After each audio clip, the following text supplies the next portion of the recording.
বাংলাদেশের রাজনীতিতে অন্যতম জনপ্রিয় ও প্রতিষ্ঠিত বড় দল বাংলাদেশ জাতীয়তাবাদী দল বিএনপি।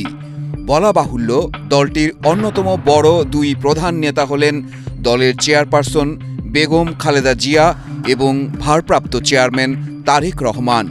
আসন্ন নির্বাচনে এই দুই প্রধান নেতা কে কোন আসন থেকে লড়াই করবেন এ বিষয়ে দল ও দলের বাইরে সমান কৌতূহল।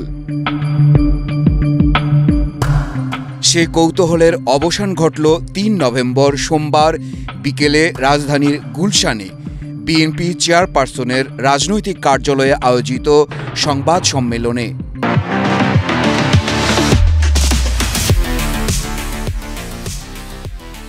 সম্মেলন থেকে আগামী জাতীয় সংসদ নির্বাচনে ২৩৭ আসনে প্রার্থী ঘোষণা করেছেন দলটির মহাসচিব মির্জা ফখরুল ইসলাম আলমগীর। বিএনপির মহাসচিব জানিয়েছেন, দলের চেয়ারপারসন বেগম খালেদা জিয়া মোট ৩টি আসন থেকে লড়াই করবেন। আসনগুলো হল ফেনী ১, বগুড়া ৭ ও দিনাজপুর ৩। দিনাজপুর ৩ বেগম খালেদা জিয়া, দিনাজপুর সদর থেকে বেগম খালেদা জিয়া। অপরদিকে বিএনপির ভারপ্রাপ্ত চেয়ারম্যান তারেক রহমান মাত্র ১টি আসন থেকে নির্বাচন করবেন। তিনি বগুড়া ৬ আসন থেকে প্রার্থী হয়ে প্রতিপক্ষের বিরুদ্ধে লড়াই করবেন। বগুড়া ৬ তারেক রহমান। প্রার্থী ঘোষণার আগে দুপুর 12:30টায় জরুরি বৈঠকে বসেন বিএনপির সর্বোচ্চ নীতি নির্ধারণী ফোরাম স্থায়ী কমিটির সদস্যরা।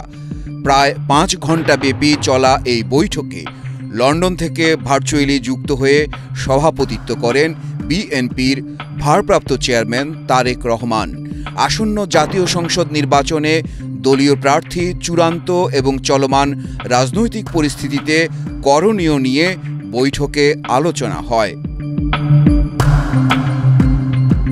আগামী ফেব্রুয়ারির প্রথমার্ধে জাতীয় সংসদ নির্বাচন অনুষ্ঠিত হওয়ার কথা রয়েছে। এর আগে ডিসেম্বরের শুরুর দিকে নির্বাচনের তফসিল ঘোষণা করা হবে বলে নির্বাচন কমিশনের পক্ষ থেকে জানানো হয়েছে।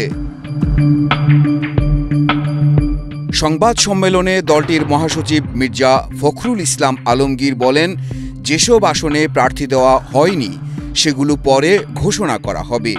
এর বাইরে কিছু আসন শরিকদের জন্য ছাড়া হবে। উল্লেখ্য, মহাসচিব মির্জা ফখরুল ইসলাম আলমগীর প্রতিদ্বন্দ্বিতা করবেন ঠাকুরগাঁও ১ আসন থেকে। মাহফুজ জুয়েল, বাংলাদেশ প্রতিদিন।